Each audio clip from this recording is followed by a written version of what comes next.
outside, man. You know what? Matter of fact, as y'all can see, it's getting hot. You got a very special video coming to y'all right now, man. What features are gonna be on the Nintendo Switch Pro? Now, of course, these are gonna be my predictions, but I genuinely believe that things like this should be on the Nintendo Switch Pro. What's gonna be on there? I almost guarantee it's gonna be on there. I just don't think I could see the system without these brand new features. Now, of course, one thing, these features are not gonna be features that are on the Nintendo Switch. These are gonna be newly added things. PlayStation 4 versus the PlayStation 4 Pro. Those were around like a couple of years, what, 3 years maybe apart from each other. But we've waited a cool 4, 5, maybe even 6 years that we'll wait until this new console comes out. So we gotta have some amazing new differences, right? Some crazy differences. Anyways, we're gonna get into these reasons right now, man. If you like the video, make sure to give me a like, and if you dislike the video, give me a dislike, and let's get right into it, man. Okay, so the first it matters to me, but it's not like something that I'm getting into. Everybody knows it already. We know that that's already heard of, you know what I'm saying? But anyways, the next thing that I want to talk about right now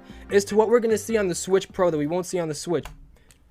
Now, this reason might not seem all that crazy to you. You might be thinking, like, why would you even talk about this? But some people might really think this is cool. I'm not gonna talk too much about it, because it really ain't even all that crazy to me, but I do think it's very interesting. I do believe that we should see more streaming services on the Nintendo Switch Pro. Now, of course, one thing that I have researched a little bit, I don't think we're gonna really see Netflix. I remember hearing back in, like, 2018, they were talking about Netflix on the Switch. Netflix never really made, like, an app for the Switch or something like that. It wasn't really Nintendo's fault, so we can't really put Nintendo down for that. But I do definitely think that we'll see more final, but one of the most important differences to me that I believe we're going to see on the Switch Pro compared to the Nintendo Switch, right? And let me talk about this first. The system is amazing. It's a really great system, but I feel like it lacks a level of character. Like, we have no music with the Switch, right? We have no Switch exclusive, like, music, like the Nintendo 3DS, the home menu music, the settings music, and all the other. People might prefer that, right? Or the eShop music, like how the Wii whole freaking shop channel music, that stuff is iconic. That's some iconic music. The Switch has no music to it, right? Or how 3DS, it had Street Pass Me Plaza.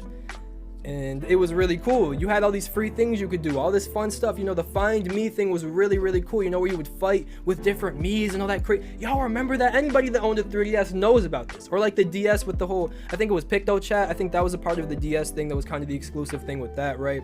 That's kind of where it started in a way too. No, well, I don't know if that's where it started. The Wii had its cool things, you know, of course the Mii Maker as well, which the Mii Maker is incredibly dry on the Switch. So what I want to see on the Nintendo Switch, I didn't even go to the next one, but it's too bad anyways. Listen, I want to see some Switch exclusive applications is what I'm going to call it, right?